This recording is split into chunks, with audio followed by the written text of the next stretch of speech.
नमस्कार दोस्तों, मैं सुशील उपाध्याय हूं और एक बार फिर आपका स्वागत है मेरे YouTube चैनल प्रोफेसर्स टॉक पर। एक नया विषय लेकर आज हम फिर हाजिर हैं और आज का हमारा विषय है कि इंटरडिसिप्लिनरी पीएचडी करनी चाहिए या अपने मेन सब्जेक्ट में ही पीएचडी करनी चाहिए। ये सवाल लगातार बना रहता है कि इनमें से कौन बेहतर है और यदि हम इंटरडिसिप्लिनरी पीएचडी करते हैं तो उसको लेकर कौन सी चुनौतियां भविष्य में हमारे सामने आ सकती हैं।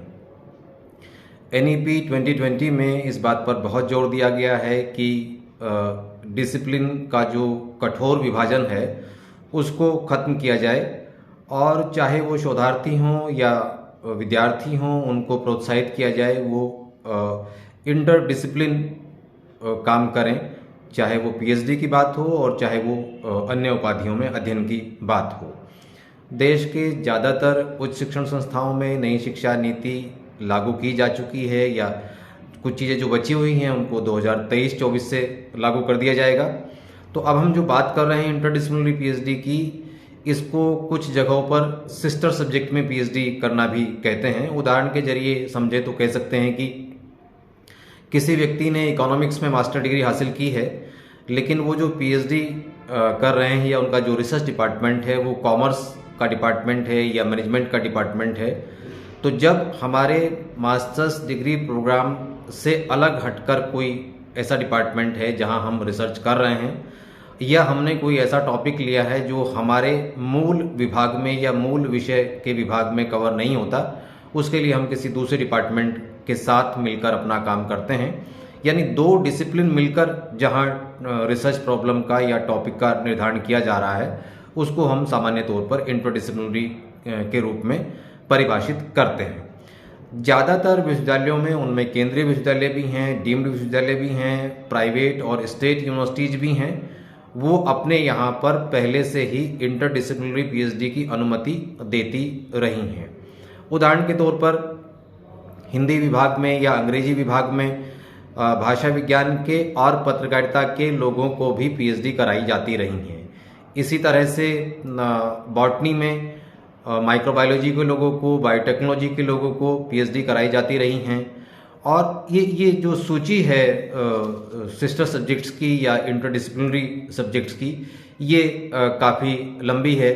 जैसे दर्शन विभाग में योग के मास्टर्स को या योग के मास्टर डिग्री धारकों को पीएचडी कराई जाती है। इसी तरह से सोशियोलॉजी में एंथ्रोपोलॉजी के लोग पीएचडी कर लेते हैं या एंथ्रोपोलॉजी में सोशियोलॉजी के लोगों को भी पीएचडी का अवसर दिया जाता है।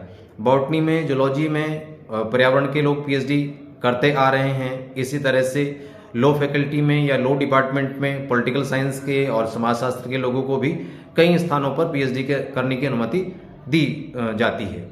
सांख्यिकी विभाग में गणित के लोग, गणित विभाग में सांख्यिकी और कंप्यूटर साइंस के विद्यार्थी शोध कार्य करते हैं। कंप्यूटर साइंस में बायो इन्फॉर्मेटिक्स की पीएचडी भी हो रही हैं। मनोविज्ञान में पहले से एजुकेशन के लोगों को पीएचडी की अनुमति दी जा रही है। इस तरह से एजुकेशन डिपार्टमेंट या जो बीएड एमएड जिन डिपार्टमेंट्स में होती है वहाँ पर भी साइकोलॉजी के लोग पीएचडी करते रहे हैं। कॉमर्स में मैनेजमेंट के लोग और मैनेजमेंट में कॉमर्स के लोग खूब पीएचडी करते हैं। पॉलिटिकल साइंस डिपार्टमेंट में पीस स्टडीज के लोग और गांधीयन स्टडीज के लोगों को भी पीएचडी का अवसर दिया जाता है।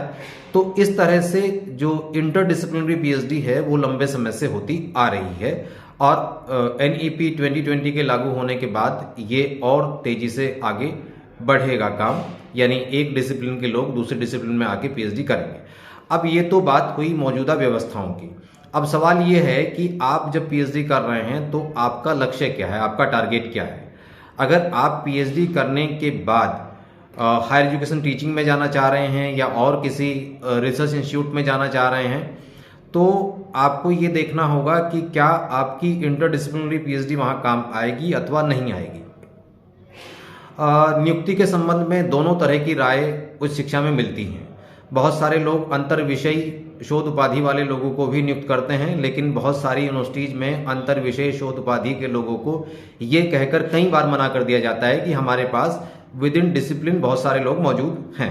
उदाहरण के लिए यदि हिंदी में असिस्टेंट प्रोफेसर की कोई पोस्ट निकली है और आपने अपनी मास्टर डिग्री के बाद जो पीएचडी की है वो हिंदी डिपार्टमेंट की बजाय आपने वो भाषा विज्ञान विभाग में की है या पत्रकारिता विभाग में की है, तो वहाँ ये सवाल सामान्य तौर पर आएगा कि नहीं, आपकी पीएचडी का जो विभाग है और विषय है वो हमसे मैच नहीं करता। अब इसका रास्ता क्या है? अगर आप हायर एजुकेशन टीचिंग में जा रहे हैं तो इसका सबसे आसान उपाय ये है कि यदि आपने संबंधित विषय में नेट या सेट या और कोई इक्विवेलेंट एग्जाम पास किया है, फिर आप अंतर विषय पीएचडी करने जा रहे हैं तो कोई प्रॉब्लम नहीं है। लेकिन यदि आपने नेट या सेट या कोई और इस तरह का एग्जाम पास नहीं किया है जिनके आधार पर आप असिस्टेंट प्रोफेसर बन सकते हैं, फिर आप इंटरडिसिप्लिनरी पीएचडी करेंगे, तो ऐसी स्थिति में नियुक्ति के समय समस्या पैदा हो सकती है। तो एक बार आप ये जरूर देखिए कि पीएचडी करने का आपका उद्देश्य क्या है। अगर आपका उद्देश्य हायर एजुकेशन टीचिंग है तो आपकी पहली प्राथमिकता अपने सब्जेक्ट में ही पीएचडी करने की होनी चाहिए, यानी उसी विभाग में पीएचडी करने की होनी चाहिए जिस विषय में आप स्नातकोत्तर उपाधि धारण करते हैं। अब इसमें एक बड़ी वजह यह भी है कि जितने भी नियोक्ता हैं, चाहे वो यूनिवर्सिटीज हों, चाहे वो लोक सेवा आयोग हों या एडिड कॉलेज हों जहां नियुक्तियों का अधिकार है, उनके मामले में एक बड़ी चुनौती यह है कि जब तक उनके यहाँ नियुक्ति के नियम यानी न्यूनतम अर्हता परिवर्तित नहीं होती, तब तक वो किसी भी अंतर विषय पीएचडी को स्वीकार नहीं करते। लेकिन जहां बदलाव हो जाते हैं वहां ये समस्या खत्म हो जाती है। उदाहरण के लिए इस साल उत्तर प्रदेश में उत्तराखंड में लोक सेवा आयोग के माध्यम से सहायक प्रोफेसर के जो पद निकले हैं उसमें कई लोगों ने देखा होगा कि बॉटनी में बायोटेक्नोलॉजी के लोगों को भी मौका दिया गया। इसी तरह से यूपी में कॉमर्स में मैनेजमेंट के लोगों को और मैनेजमेंट में कॉमर्स के लोगों को अवसर दिया गया। लेकिन अभी ये पूरे देश में और सभी विश्वविद्यालयों में ये व्यवस्था लागू नहीं हो पाई है।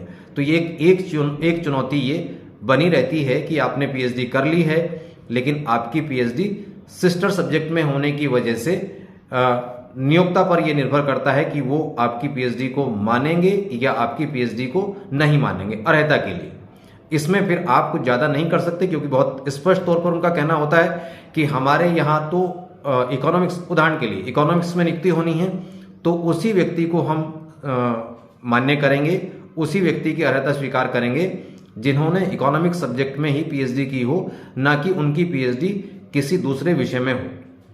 अब बाय द वे, अगर आपने अंतर विषय पीएचडी कर ली है, अब उसका समाधान क्या है? उसका एक रास्ता ये हो सकता है कि आप अपनी यूनिवर्सिटी से जहां से आपने पीएचडी की है वहां से पीएचडी उपाधि के साथ साथ एक सर्टिफिकेट भी ले लें कि आपकी मास्टर डिग्री इसमें थी और आपने इस विषय पर इस विभाग के अंतर्गत शोध कार्य पूर्ण किया है। एक पैरेलल सर्टिफिकेट कई यूनिवर्सिटी जारी करती हैं, सभी करती हूँ ऐसा नहीं है, पर ज़्यादातर यूनिवर्सिटी जारी करती हैं। तो इस विषय पर 2-3 जो महत्वपूर्ण बातें हैं उनको एक बार फिर दोहरा लेते हैं।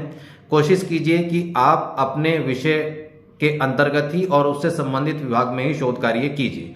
अगर आप अंतर विषय या इंटरडिसिप्लिनरी रिसर्च कर रहे हैं तो फिर उससे पहले अपने मूल सब्जेक्ट में नेट, सेट या इक्विवेलेंट एग्जाम पास करना ज़्यादा बेहतर रहेगा। और तीसरी बात, यदि आपने उपाधि प्राप्त कर ली है तो ये प्रयास कीजिए कि संबंधित यूनिवर्सिटी या रिसर्च इंस्टीट्यूट आपको एक सर्टिफिकेट जारी कर दे कि आपकी पीएचडी इंटरडिसिप्लिनरी है और ये उस विषय में मान्य है जिस विषय में आपने स्नातकोत्तर उपाधि प्राप्त की है। इस विषय पर यदि आपके मन में कोई सवाल है या कोई बात आप एड ऑन करना चाहते हैं तो मैसेज के जरिए संपर्क कर सकते हैं। इसी तरह के और भी विषयों पर हम चर्चा का सिलसिला जारी रखेंगे।